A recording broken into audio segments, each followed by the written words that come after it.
Selamat datang kembali teman-teman. Pada kesempatan ini kita akan membahas jalur masuk perguruan tinggi. Sebagaimana diketahui ada 3 jalur masuk perguruan tinggi saat ini.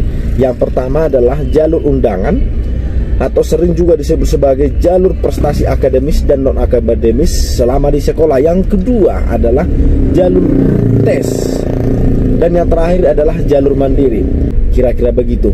Dan yang menjadi akan pembahasan kita kali ini adalah jalur undangan, jalur prestasi akademis dan non-akademis di sekolah. Teman-teman, ini menjadi akan perhatian kita bersama karena seringkali orang mengatakan begini, nilaiku rata-rata 98, 90 demikian, tapi kenapa saya tidak lulus? Tetapi teman saya di luar daerah nilainya 89 rata-ratanya kok lulus? Kira-kira begitu. Pada kesempatan ini kita akan membahas kenapa nilai yang tinggi tidak lulus tetapi nilai yang biasa-biasa saja cenderung lulus. Teman-teman, kita harus membuka rahasia ini bahwasanya setiap sekolah mempunyai cenderung mendongkrak nilai supaya siswanya lulus ke PTN. Tetapi perguruan tinggi LTMPT sudah melihat referensi sekolah tersebut. Artinya jika sekolah unggul dan sekolah biasa-biasa saja mendapatkan nilai sama-sama 90, maka harganya tidak sama. Walaupun sama, nilainya berbeda. Kira-kira begitu. Karena yang dilihat adalah kepercayaan sekolahnya. Artinya, sepintar apapun kamu sebenarnya di sekolah tertentu, jika selama ini sekolahmu masih kurang dikenal publik, maka peluangmu untuk masuk perguruan tinggi favorit hampir pasti dikatakan tidak ada. Karena yang dinilai adalah prestasi sekolahmu. Oke, kita akan membahas bagaimana peluang nilai untuk masuk ke perguruan tinggi.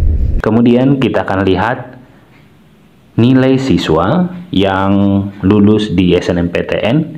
Ini saya buatkan 1 orang siswa yang lulus di ITB dengan program studi Sekolah Teknik Elektro dan Informatika.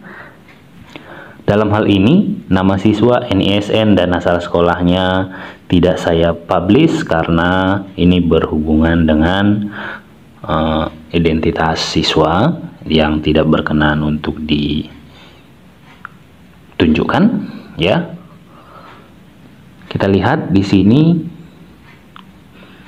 mengenai nilai siswa, ya. Dalam hal ini dia adalah jurusan yang IPA. Kemudian kita lihat di semester 1 nilai matematikanya 91, bahasa Inggris 96, bahasa Indonesia 90, biologi 87, fisika 86, dan kimia 94. Kemudian untuk semester 2 nilai matematikanya 91, bahasa Inggris 95, kemudian bahasa Indonesia 95, biologi 93, fisika 90, dan kimia 93. Kemudian untuk semester 3 matematika mengalami penurunan ke angka 89, bahasa Inggris mengalami penurunan juga ke angka 94, bahasa Indonesia juga demikian ke 89, kemudian biologi meningkat ke 94, fisika turun ke 85, dan kimia turun ke 89. Kemudian ke semester 4 nilainya kemudian naik, matematika 95, bahasa Inggris turun ke 87, bahasa Indonesia 96, biologi 93, fisika 93, dan kimia 96. Semester terakhir matematika 89, bahasa Inggris 93, bahasa Indonesia 93, biologi 95, fisika 87, dan kimia 90. Nah, dalam rangkuman nilai ini bisa kita lihat bahwa sebenarnya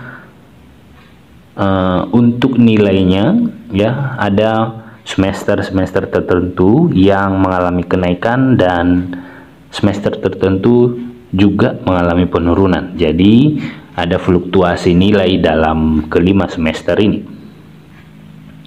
Kemudian kalau kita ambil nilai rata-rata siswa untuk matematika berada di rata-rata 91, bahasa Inggris di 93, kemudian bahasa Indonesia 92,6, biologi berada di angka 92,4, fisika 88,2 dan kimia 92,4. Oke, kemudian yang berikut untuk nilai rata-rata setiap semester ada di angka semester 1 90,7, semester 2 92,8, di semester 3 mengalami penurunan ke 89,3, semester 4 naik ke 93,3, semester 5 dia turun ke 91,2. Tetapi kalau kita ambil rata-rata secara keseluruhan, maka nilai rata-rata berada di angka 91,6.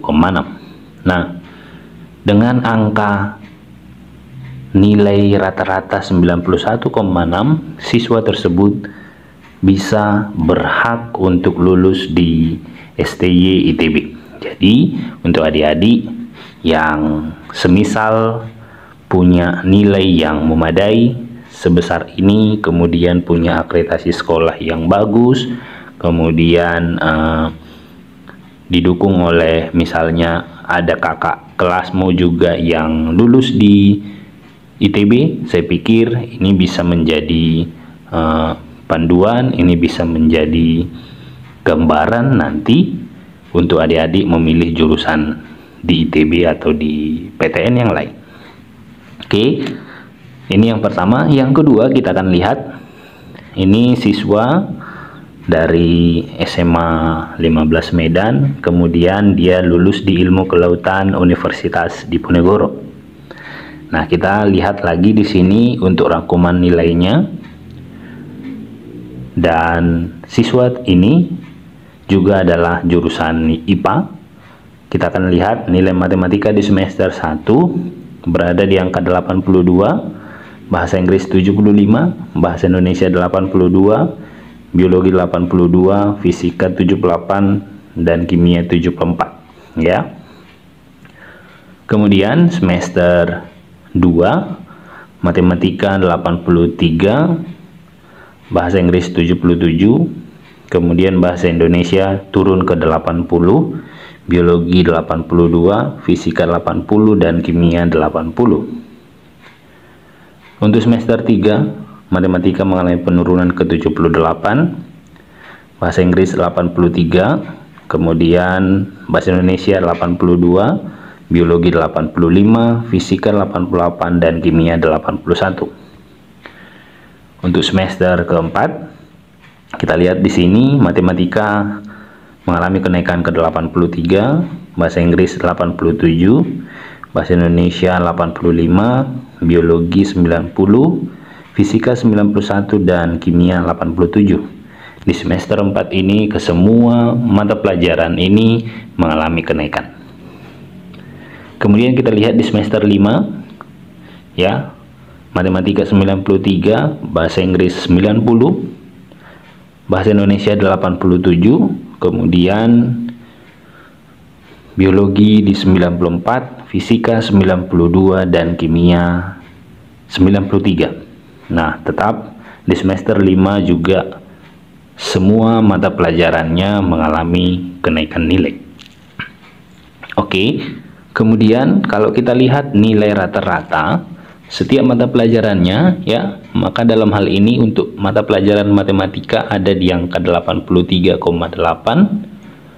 bahasa Inggris 82,4, bahasa Indonesia 83,2, biologi 86,6, fisika 85,8 dan kimia 83. Kemudian kita lihat di sini untuk rata-rata setiap semester. Untuk semester 1 berada di angka 78,8, semester 2 80,3, semester 3 82,8, semester 4 87,2 dan semester 5 91,5. Nah, kalau kita lihat rata-rata setiap semester di sini untuk rata-ratanya setiap semester dia mengalami kenaikan. Kemudian kalau kita rangkum semua keseluruhan nilai, maka nilai rata-rata secara keseluruhan itu berada di angka 84,1. Nah, dengan nilai rata-rata 84,1, siswa tersebut berhak lulus di Ilmu Kelautan Universitas Diponegoro. Nah, dalam hal ini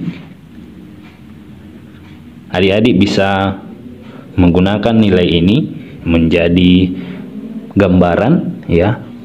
Silahkan adik-adik bisa melihat nilai adik-adik sejauh ini ya. Kemudian dengan cara seperti itu mudah-mudahan adik-adik bisa mendapatkan jurusan yang terbaik, jurusan yang tepat pada saat nanti adik-adik memilih jurusan pada pemilihan di SNMPTN.